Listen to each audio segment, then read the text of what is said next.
यांना मनाने ज्यांनी फादर मानले त्यांना चादरीशिवाय काय दुसरं दिसणार।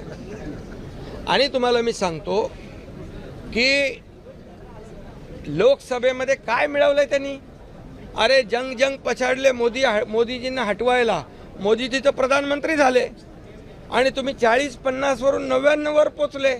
म्हणजे तुम्ही पेढे कसले वाटताय येड्यासारखे। म्हणजे तुम्ही हरले म्हणून पेढे वाटताय का एवढ्या वर्षांनी विरोधी पक्षनेतापद मिळालं म्हणून पेढे वाटताय। हसायचं का रडायचं हे समजत नाही आम्हाला।